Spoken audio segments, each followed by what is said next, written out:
Hi friends, சுட்டு milli தொடரே இனி வரப்போகிற எபிசோட்ஸ்க்கான ப்ரோமோ தான் இந்த வீடியோவில் பார்க்க போகிறோம். வாங்க ஃப்ரெண்ட்ஸ் பார்க்கலாம். சண்முகம் ஒரு வழியாக ஜெயிலில் அபியை போய் பார்த்து பேசிட்டாங்க. உனக்கு என்ன நடந்துச்சு சொல்லுங்க அப்படின்னு கேட்கும்போது அபியும் வாயை திறந்து கர்ணா அப்படின்னு சொல்ல வராங்க. ஆனால் அப்படி அண்ணங்கிட்ட விஷயத்த சொன்னால் நம்ம மேலே இருக்கிற பாசத்தில் அண்ணன் அந்த வெற்றிக்கிட்டையும் கர்ணா கிட்டே சண்டைக்கு போய் நிற்பார். அப்புறம் அந்த கர்ணா வேலை அண்ணனுக்கு என்ன வேணாலும் ஆபத்து வரலாம். நாம் உள்ளே இருக்கிறப்போ உள்ளே இருந்து வெளியில் போகிற வரைக்கும் அண்ணனுக்கு அந்த விஷயம் தெரிய வேண்டாம் அப்படின்னு சொல்லிட்டு அபி யோசிக்கிறாங்க. அப்படி யோசிச்சுட்டு அப்படியே சொல்லாமல் மெண்டு முழுங்கிடுறாங்க. சொல்லு அபி, சொல்லு, ஏதோ சொல்ல வந்தல, யாரால உனக்கு ஆபத்து, யார் உன்னை இப்படி பண்ணி வச்சிருக்கான், சொல்லு சொல்லு அப்படின்னு சொல்லிட்டு வற்புறுத்துறாரு. அண்ணா அதெல்லாம் ஒன்றும் வேண்டாண்ணே, இப்போ நான் அதை சொல்ல விரும்பல, ஆனால் கண்டிப்பாக உங்ககிட்ட ஒரு நாள் சொல்லுவேன்னு, அதுக்கான நேரம் இப்போ இது இல்லை. இப்போ நான் அந்த விஷயத்தை பற்றி உங்ககிட்ட சொன்னேன்னா உனக்கு எப்போ என்ன வேணாலும் ஆபத்து இருக்க வாய்ப்பு இருக்குது, அதனால் வேண்டாண்ணா அப்படின்னு சொல்கிறாங்க.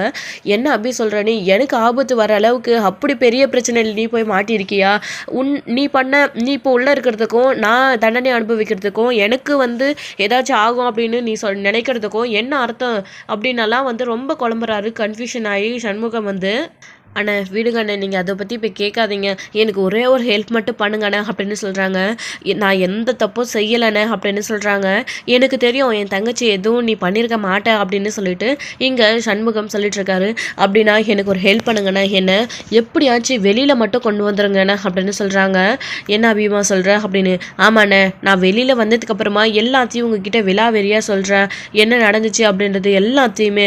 இப்போதைக்கு வேறு எதுவும் என்கிட்ட கேட்காதீங்கண்ணே, நான் வெளியில் வரணும், நரக வேதனையும் அனுபவிச்சுட்டேன், 10 வருஷமாக உள்ளே இருந்து எனக்கு ரொம்பவே சித்திரவாதையாக இருக்குது, நான் எப்படியாச்சும் வெளியில் வந்துடணும் அப்படின்னு சொல்கிறாங்க. கவலைப்படாத அபிமா, தானே நான் இருக்கேன், உன்னை எப்படியாச்சும் நான் வெளியில் கொண்டு வரேன் அப்படின்னு சொல்கிறாங்க. சரிங்கண்ணே சரி அப்படின்னு சொல்லிட்டு அவங்களும் சந்தோஷப்படுறாங்க. அதுக்குள்ளே சுடர் வந்துடுறாங்க. வந்த உடனே இவங்க 2 பேரும் பேசிக்கிட்டு ஏன் அம்மு அப்படின்னு சொல்லிட்டு வராங்க. சுடர் பாத்தி அம்மு, நான் ஸ்கூல் யூனிஃபார்மில் போகிறேன், ட்ரெஸ்லாம் மாமா தைச்சி கொடுத்தாரு, அது மட்டும் இல்லாமல் இங்கே பாத்தியா ஸ்கூல் பேகு இதெல்லாம் எனக்கு ஸ்கூல்லேயே கொடுத்தாங்க அப்படின்னு சொல்லிட்டு சுடர் சொல்லிட்டு இருக்காங்க. ரொம்ப நல்லா இருக்குது அப்படின்னு சொல்லிட்டு இங்கே சுடர்கிட்டவும் அபியும் பேசிகிட்டு இருக்காங்க. அதுக்கப்புறம் ஆனால் நான் சொன்னதை மட்டும் செஞ்சிடனே அப்படின்னு, என் தங்கச்சிக்காக இதை கூட நான் செய்யலைன்னா எப்படி, பாவிக்கிட்ட போய் நீ இப்படி மாட்டிக்கிட்டு இருப்பான்னு எனக்கு தெரியாது, சந்தோஷமாக இருக்க அப்படின்னு நான் நினச்சிட்டு இருந்தேன். ஆனால் இப்படி ஒரு நிலைமையில் நீ இருக்கிறப்போ இதை பார்த்ததுக்கப்புறமும் உன் மேலே தப்பு இல்லைன்னு தெரிஞ்சதுக்கப்புறமும் அண்ணன் எதுக்கு உன்னை நான் உள்ளே விட்டு வைப்பேன், நீ எதுக்கு உள்ளே இருந்து தண்டனை அனுபவிக்கணும், இல்லை அபிமா கவலைப்படாத, இன்னும் எப்படியும் கொஞ்ச நாளில் உன்னை வெளியில் கொண்டு வந்துடுவேன், அது வரைக்கும் பொறுத்துக்கோ அப்படின்னு சொல்கிறாங்க. ஆமாம்மாம்மா சீக்கிரமாக அம்மாவை வெளியில் எடுத்துடணும், அம்மாவை கூட்டிகிட்டு போய் நம்ம கூடவே வச்சுக்கணும் அப்படின்னலாம் இங்கே சண்முகத்துக்கிட்ட சுடர் சொல்லிட்டு இருக்காங்க. கண்டிப்பாக சுடர் நீ கவலைப்படாத அப்படின்னு சொல்லிட்டு இங்கே சண்முகமும் சுடருக்கும் வாக்கு கொடுக்குறாங்க. எப்படியாச்சும் அபியை நான் வெளியில் கொண்டு வந்துடுவேன் அப்படின்னு சொல்லிட்டு அதுக்கப்புறம் பேசி முடிச்சதுக்கப்புறமா டைம் ஆகிடுது அப்படின்னு சொல்லிட்டு ஜெயிலில் வார்டன் கிளம்ப சொல்கிறாங்க. அதுக்கப்புறம் போகவே மனசு இல்லாமல் அபிகிட்ட ரொம்ப நேரம் கொஞ்ச நேரம் சண்முகம் பேசிட்டு அங்கேருந்து சொல்லிட்டு கிளம்பிடுறாரு. கிளம்பி போனதுக்கப்புறமா அங்கே இன்னொரு சைடு கர்ணாவும் வெற்றியும் வீட்டுக்கு போயிடுறாங்க. அவள் நம்மக்கிட்ட போய் சொல்கிறா கர்ணா அப்படின்னு சொல்லிட்டு வெற்றியும் சொல்கிறாரு. அதே தான் கர்ணாவும் சொல்கிறாங்க. நானும் இது தான் யோசிச்சுட்ருக்கேன் வெற்றி, அவள் ஏதோ போய் சொல்கிறா, எனக்கு எதிரியாக இருக்கிறவங்க கூட தான் சேர்ந்துக்கிட்டு அவள் கூட்டணி சேர்ந்துக்கிட்டு என்னமோ பண்ண பிளான் போட்டிருக்கா, ஆனால் நம்மக்கிட்ட இதை சொல்லாமல் மறைக்கிறா, எப்படி இருந்தாலும் அவள் என்ன பண்ணாலும் என்னை எதுவும் பண்ண முடியாது அப்படின்னு கர்ணா சொல்லிட்டுருக்காரு. வெற்றியும் அதே தான் சொல்கிறாரு. நான் இருக்கிற வரைக்கும் உன்னை யாராலையும் நெருங்க விட மாட்டேன், ஏற்கனவே நான் பண்ண ஒரு தப்புனால தான் பார்வதி அக்காவை இழந்து நின்றுட்டுருக்கோம், இதுக்கு மேலேயும் நான் உன்னை யாரையும் நெருங்க விட மாட்டேன் கர்ணா, நீ கவலைப்படாத அப்படின்னு வெற்றியும் சொல்லிட்டு இருக்காரு. அந்த சமயத்தில் தான் திரும்ப அந்த அன்னோன் நம்பர்லேருந்து கர்ணாவுக்கு கால் வருது. அப்படி கால் வந்த உடனே அவர் பயப்படுறாரு. வெற்றி அதை பார்த்துட்டு குடு வெற்றி நான் பேசுகிறேன், திரும்பவும் ஃபோன் பண்ணுறானா, இப்போ தானே அவளை பார்த்து மிரட்டிட்டு வந்தோம், அவள் அப்பயும் அடங்கலையா, அதுக்குள்ளே எப்படி தகவல் போயிருக்கோம், அவளை பார்த்து நம்ம விஷயம், அதுக்குள்ளே யார் கால் பண்ணுவோம் அப்படின்னலாம் பயந்துக்கிட்டு இவங்க 2 பேருமே ஃபோட்டோ கொடுக்க சொல்லி வெற்றி கேட்குறாங்க. இல்லை வெற்றிக்கு இந்த விஷயம் தெரியக்கூடாது அப்படின்னு சொல்லிட்டு கர்ணாவே அட்டன் பண்ணி நானே பேசுகிறேன்னு சொல்லிட்டு அட்டன் பண்ணி பேசுகிறாரு. ஸ்பீக்கரில் போட சொல்கிறாரு. ஆனால் அப்போ கூட போடுறது கிடையாது, அவர் மட்டுமே பேசுகிறாரு. அட்டன் பண்ண உடனே என்ன புத்திசாலின்னு நினப்பா, நான் உன்னை தனியாக தானே வர சொன்னேன், நான் உனக்கு வாக்கு கொடுத்த மாதிரி நான் தனியாக வந்தேன்ல, நீ என்னமோ என்னை ஏமாற்றிட்டு சீட் பண்ணிவிட்டு அத்தனை பேரோட வந்திருக்க, இங்கே பாரு என்ன ரிப்போர்ட் என் கையில் இருக்குன்ற பயம் உனக்கு கொஞ்சம் கூட இல்லையா, அப்படின்னா உனக்கு பயம் இல்லைன்னு தானே அர்த்தம், நான் அதை வெளியில் விட்டுருவேன் அப்படின்னு சொல்லிட்டு மிரட்டுறாரு. ஏய் என்ன வேணும் உனக்கு, எதுக்கு இப்படிலாம் பண்ணிட்டு இருக்க அப்படின்னு சொல்கிறாங்க. அதான் கேட்டேனே பணம், ஆனால் நீ அதை என் கையில் கொடுக்கலையே, இதுக்கப்புறம் நான் என்ன பண்ண முடியும், வெளியில் தான் விட முடியும் அப்படின்னு. இங்கே பார் அதெல்லாம் ஒன்றும் வேண்டாம் அப்படின்னு சொல்கிறாங்க. ஓ அப்போ பயம் இருக்கா, பயம் இருந்துக்கிட்டு எதுக்கு அவ்வளோ ஆளுகளோட வந்த அப்படின்னு. இங்கே பாரு அப்படியெல்லாம் நான் யாரையும் கூட்டிகிட்டு வரல அப்படின்னு சொல்கிறாங்க. நீ கூட்டிகிட்டு வராமல் எப்படியும் உங்கள் ஆளுங்க தானே அவங்க எல்லாருமே, எப்படி வந்திருக்கணும், அதுவும் முக்கியமாக அந்த வெற்றி அவனை எனக்கு நல்லாவே தெரியும், அவன் உன் கையால் தானே, அவன் தானே பிளான் பண்ணி எல்லாரும் கூட்டிகிட்டு வந்திருக்கான், நீ முன்ன போக்கறனா நான் பின்னாடி வரேன்னு அவங்ககிட்ட நீ சொல்லி வச்சுட்டு வந்திருக்கியா அப்படின்னு சொல்லிட்டு தான் அந்த ஃபோன் பண்ண வரும் அந்த ரவுடியுமே மிரட்டிட்டு இருக்காங்க கருணாவை வந்துட்டு. அப்படியே ஃபோன் எடுத்துகிட்டு ரொம்ப தூரமாக போயிடுறாரு. கர்ணா வந்துட்டு பேசிக்கிட்டே வெற்றிக்கு ரொம்ப பதற்றமாகுது. ஏன் கர்ணா அந்த ஃபோனை ஸ்பீக்கரில் கூட போட மாட்டேன்னு சொல்லிட்டு இருக்கான். அபி தான் எதுவும் செய்யலைன்னு அவ்வளோ உறுதியாக சொல்கிறா, அவள் அண்ணனும் செய்யலைன்னு சொல்கிறா. ஒருவேளை அபி அண்ணன் இருக்கிற விஷயத்த நம்ம கர்ணா கிட்ட சொல்லது தான் ஆபத்தோ, அவன் தான் இதெல்லாம் பண்ணிகிட்ருப்பானா, இவன் என்னமோ இல்லை அப்படின்னு சொல்லிட்டு ஆணித்தனமாக சொல்கிறாளே, ஒன்றும் புரியலையே அப்படின்னு சொல்லிட்டு ரொம்பவே கன்ஃபியூஷனாக இருக்கார் வெற்றி. வந்து எதுக்காக இவன் நம்மக்கிட்ட ஸ்பீக்கரில் கூட போடாமல் தனியாக போய் பேசணும், அது இப்போ தான் நமக்கு அந்த விஷயம் தெரிஞ்சு போச்சு இல்லை, யாரோ பிளாக்மெயில் பண்ணி பணம் கேட்குறாங்க அப்படின்ற விஷயம், அதுக்கப்புறமும் எதுக்கு நம்மக்கிட்ட தெரியக்கூடாது நமக்கு அப்படின்னு சொல்லிட்டு தனியாக கூட்டிகிட்டு போயிட்டு பேசிகிட்டு இருக்கான் கர்ணா அப்படின்னு சொல்லிட்டு ஃபோன் எடுத்து பேசிகிட்டு இருக்கான் அப்படின்னு சந்தேகம் வருது வெற்றிக்கு. அப்புறம் தான் இங்கே பாரு என்ன மிரட்டியா, இங்கே பாரு அப்படின்லாம் நடக்கும் நானே எதிர்பார்க்கல, எனக்கு அடிக்க ஃபோன் வர்றது சந்தேகப்பட்டு வெற்றியை எனக்கு ஃபாலோ பண்ணி வந்து இப்படி சொதப்பிட்டான், இதுக்கு நான் காரணம் இல்லை, நான் யாரையும் கூட்டிகிட்டு வரல, தயவு செஞ்சு அப்படி பண்ணிடாத, என்னடா மிரட்டியா, அபியோட ஆள் தானே நீ, அவளை வெளியில் எடுக்கணும்னு சொல்லிட்டு இருக்க, அவளை பார்த்து இப்போ தானே நான் மிரட்டி வந்தேன், அவள் அப்படி யாரும் எனக்கு தெரியாதுன்னு சொல்கிறா, என்ன நீ கையில் ஏதாச்சும் போலியான ரிப்போர்ட்டை வச்சுக்கிட்டு மிரட்டிட்டு இருக்கியா அப்படின்னு. நான் ஏன் போலியான ரிப்போர்ட்டை வச்சுட்டு இருக்க போகிறேன், சரி ரிப்போர்ட் பொய்யாவே இருக்கட்டும், ஆனால் நான் சொன்னது உண்மை தானே, உன் பொன்னாட்டி பார்வதியை நீ தானே மெஸ்ஸம் கொடுத்து கொண்டேன், அதுக்கப்புறம் நீ தானே கத்தியில் குத்துன, அபி இல்லையே அப்படின்னு சொல்லிட்டு இருக்காங்க. அப்போது ரொம்பவே பதற்றமாகறாரு கர்ணா. ரிப்போர்ட் பொய்யா இருந்தாலே அவன் சொல்கிறது உண்மை தானே அப்படின்னு அப்போ தான் நம்புறாரு.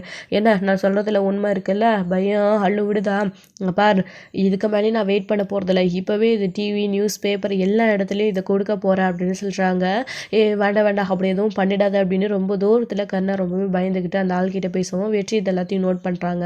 நோட் பண்ணிவிட்டு இல்லை இது ஏதோ பெரிய கேங்கு போல தான் இருக்குது, அவகிட்ட பேசினதுக்கும் எந்த குழுவும் நமக்கு கிடைக்கல, இந்த அளவுக்கு கர்ணா பயப்படுறான் அப்படின்னா என்ன ஒரு விஷயமா இருக்கும், எதை வச்சு மிரட்டிட்டு இருக்காங்க கர்ணாவை, கர்ணா நம்மக்கிட்ட தெளிவாக சொல்லவும் மாட்டேன்றானே, எது அபிமே தான் கர்ணாவை கொலை பண்ண பார்க்குறான் கேங்கோட அப்படின்னு சொல்கிறது, கர்ணா சொல்கிறது உண்மைதானா, அப்படி இருந்தால் அவளுக்கு இவ்வளோ பயப்பட வேண்டிய அவசியம் என்ன இருக்குது, இதை பார்த்தா ஏதோ என்கிட்ட எவிடன்ஸ் இருக்குன்னு சொல்லி மிரட்டுற மாதிரி இல்லை இருக்குது, அதுக்கு தானே இவ்வளோ பயப்படணும் கர்ணா, சாதாரணமாக அவள் மிரட்டுறதுக்கெல்லாம் ரவுடி மிரட்டுறதுக்கெல்லாம் எதுக்கு கர்ணா இந்த அளவுக்கு பயப்படணும் அப்படின்னு சொல்லிட்டு வெற்றி யோசிச்சு பார்த்துட்டே இருக்காரு.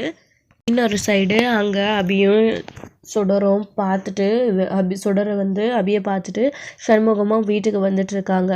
அப்போது பஸ்ஸில் வரும்போது சுடர் தூங்கிடுறாங்க. வர வழியில் அவருக்கு தூக்கமே வர்றது கிடையாது.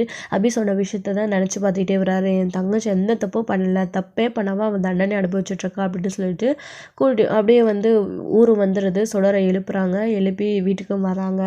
ஸோ நைட் ஆகிடுது, எல்லோரும் தூங்கிட்டு இருக்காங்க. அதுக்கப்புறம் வந்து மறுநாள் திரும்பவும் ஸ்கூலுக்கு போகணும் அப்படின்னு சொல்லிட்டு எந்திரிச்ச உடனே சுடர் ரெடி ஆகிட்ருக்காங்க. சண்முகமும் வந்து எந்திரிச்சு காய்கறியெல்லாம் வாங்கிட்டு வந்து கொடுத்துட்ருக்காரு. சரளாவும் வந்து சாப்பாடு செஞ்சிட்ருக்காங்க. குழந்தைங்க ஸ்கூலுக்கு கிளம்புறாங்க. இன்றைக்கி நாங்கள் 3 பேருமே ஸ்கூலுக்கு போயிடுவோம், இனி நீங்கள் எதுக்குப்பா டெய்லி வரணும் அப்படின்னு சொல்கிறாங்க. இல்லை இருந்தாலும் நான் சேஃப்டிக்கு வரேன் அப்படின்னு சொல்கிறாங்க. இவ்வளோ நாள் நான் ஸ்கூலுக்கு போகிறேன், எங்களுக்கு தெரியாதப்பா, நாங்களே கிளம்புறோம் அப்படின்னு சொல்லிட்டு அவங்க 3 பேருமே பாய் மாமா அப்படின்னு சொல்லிட்டு லஞ்ச் கட்டி எடுத்துகிட்டு கிளம்புறாங்க. என்ன தங்கச்சியெல்லாம் பார்த்தாச்சா, தங்கச்சி முகம் முன்னாடி ஏதாச்சும் பேசினா உங்களுக்கு கோவம் வரும்னு தான் நான் பொறுமையாக இருந்தேன், தங்கச்சியெல்லாம் பார்த்து பாசமலரில் பொழிஞ்சாச்சா, என்ன சொன்னா உங்கள் தங்கச்சி அப்படின்னெல்லாம் வந்து சரளா கேட்டுட்ருக்காங்க. நான் கூட அபி எதோ தப்பு பண்ணிட்டு தான் ஜெயிலில் இருக்கான்னு நினச்சேன், ஆனால் அபி எந்த தப்பும் பண்ணல சரளா, அவள் தப்பே பண்ணாதது ஜெயிலில் அனுபவிச்சிருக்கா, அவள் முழுசாக என்ன நடந்துச்சுன்னு இப்போ கூட என்கிட்ட எதுவுமே சொல்லலை, ஆனால் ஒரு விஷயம் மட்டும் எனக்கு நல்லா புரியுது, அவன் எந்த தப்பும் பண்ணாமல் லாக் ஆகி உள்ளே மாட்டிகிட்ருக்கா, அதுக்கான காரணம் என்னன்னு தான் எனக்கு தெரியல, அபியும் சொல்லலாம் அப்படின்னு. அதானே உன் தங்கச்சி எதுக்கு உங்ககிட்ட சொல்லணும், வீடு தெரிஞ்சுக்காத இருக்கிறதே நமக்கு நல்லது, உங்கள் தங்கச்சி தான் உங்களை மதித்து எதுவும் சொல்லலைல்ல, ஒரு அண்ணனா இத்தனை வருஷம் கழிச்சு பார்க்க வந்திருக்காரு, அப்போ அப்போ கூட நடந்தது என்னன்னு சொல்லணும்னு அவளுக்கு தோணலைல்ல. இதுக்கு மேலேயும் நீங்கள் அவளுக்கு சப்போர்ட் பண்ணிட்டு வந்தீங்க அவ்வளோதான் அப்படின்னு சொல்லிட்டு சரளா சொல்லிட்டு இருக்கவும், இல்லை சரளா, இல்லை நடந்தது என்னன்னு தெரிஞ்சுக்கணுன்னா முதல்ல அபி வெளியில் வரணும் அப்படின்னு சொல்கிறாங்க.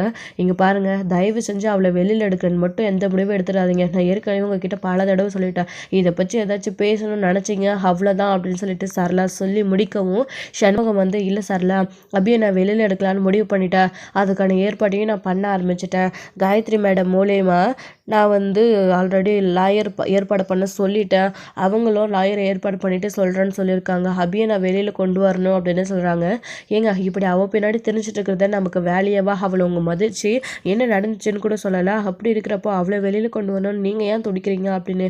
இல்லை அபி வெளியில் வந்தால் மட்டும்தான் எல்லாத்துக்கும் ஒரு முடிவு கிடைக்கும் அப்படின்னு சொல்கிறாங்க. என்னங்க பாசம் ரொம்ப வருஷம் கழித்து பார்த்ததும் பொத்திக்கிட்டு வந்துடுச்சா அப்படின்னு.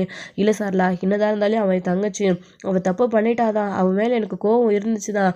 ஆனால் இப்போ தப்பு பண்ணதான் அவள் தண்டனை அனுபவிக்கிறா. அவளால் சுடரும் இப்போ வெளியில் இங்கே வந்து சித்திரவதை அனுபவிச்சுட்ருக்கா. ஏன் தொடர நீ ஏன் கூடவே வச்சு பார்த்துக்கணும்னு நினைக்கிறியா அப்படின்னு நினச்சிட்டு சண்முகம் ஒரு பிளான் போடுறாரு. சுடரை இந்த வீட்டுக்குள்ளேயே நீ வச்சுக்க போறியா? ஏற்கனவே நம்ம தியாவுக்கும் தருணுக்கும் செலவு பண்ணதுக்கே நம்மக்கிட்ட காசு இல்லைன்னு பேசிகிட்டு இருக்க. இதில் நம்ம சுடரை கூட வச்சிட்ருக்கோம்.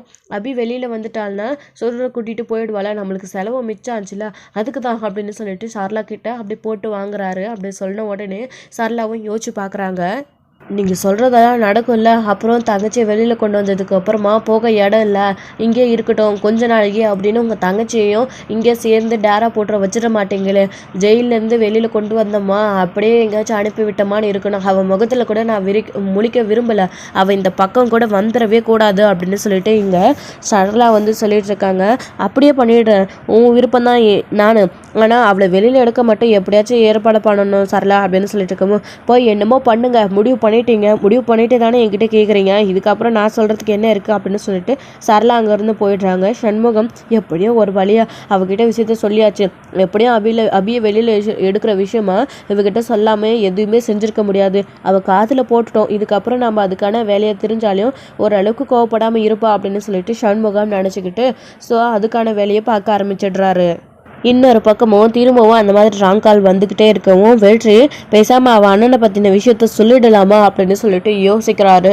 யோசிச்சுட்டு ஒரு பக்கம் யோசிக்கவும் செய்கிறாரு, இன்னொரு பக்கம் சொல்லலாமா வேண்டாமா அப்படின்னு சொல்லிட்டு யோசிக்கிறாங்க. காரணம் ஃபோன் பேசி முடிச்சுட்டு அந்த ஆள்கிட்ட அப்படியெல்லாம் வெளியில் எதையும் விட்டுறாத, நான் நீ கேட்ட மாதிரி பணத்தை திரும்பவும் தந்துடுறேன், இன்னொரு நாளைக்கு வெற்றி இல்லாத நேரமாக பார்த்து நான் கொண்டு வரேன், அவன் இருந்தால் தான் காரியத்தை கெடுத்துருவான், நீ இப்படி அடிக்கடிக்க எனக்கு ஃபோன் பண்ணி தொந்தரவு பண்ணிக்கிட்டே இருந்தால் அவன் சந்தேகம் வந்துக்கிட்டே இருக்கு, நீ ஃபோன் பண்ணாத அப்படின்னு. இங்கே பாரு கண்ணா, நீ எனக்கு ஆர்டர் போடக்கூடாது, நான் தான் உனக்கு ஆர்டர் பண்ணணும் அப்படின்னு பேசிகிட்டு இருக்காங்க.